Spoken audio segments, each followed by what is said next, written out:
Native Americans have received and continue to receive reparations. Japanese American families who were incarcerated in internment camps in America during World War II received reparations. Jewish people, 6 million of whom perished in the concentration camps of Hitlerite Nazi Germany, received reparations, including homeland grants and support. So it is time for Africa and the African diaspora, at least 20 million of whose sons and daughters have their freedoms curtailed and sold into slavery, also to receive reparations. That was President Nana Akufo-Addo of Ghana, the lead country from the African Union on the subject of reparations. The Ghanaian president said the opportunity to address the country's parliament comes at an opportune time in the development of relations between Africa and the African diaspora. He acknowledged the role Africa played as he reflected on the effects of the transatlantic slave trade.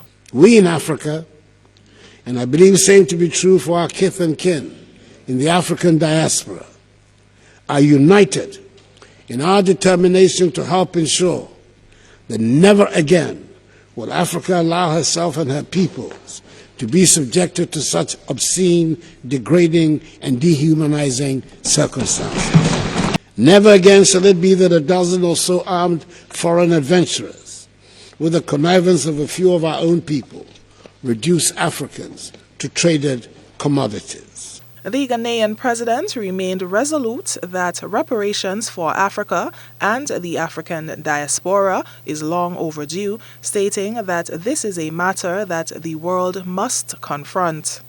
And even before these discussions on reparations conclude, the entire continent of Africa and the African diaspora deserve a formal apology from the European nations involved in the slave trade for the crimes and damage it has caused to the populations, psyche, image, and character of Africans the world over. You, in the Caribbean community of CARICOM, have unequivocally pronounced your demand for the payment of reparations. We in Africa are determined to work together with you to advance the cause of reparations. Chairman of Grenada's National Reparations Commission, GNRC, Arlie Gill, welcomed the Ghanaian president's advocacy on the issue. He said the first step in keeping with CARICOM's Reparations Commission's 10-point plan is a full formal apology from the colonial powers. Now, the only European country that has come forward thus far is the Netherlands.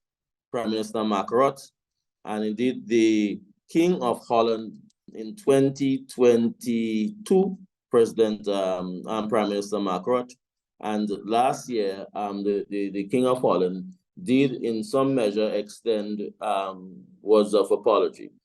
Now, we believe that Holland must do more, but at the same time, we are grateful to see that at least there is an acknowledgement of the highest levels in the Netherlands that the crimes against humanity and the role that Holland has played, that they are prepared to acknowledge that they did wrong. But of course, for the interests of the British Caribbean, the French Caribbean, the Spanish Caribbean, we are hoping, we continue to struggle, rather, for these former colonial powers of Britain, France, and Spain to do likewise.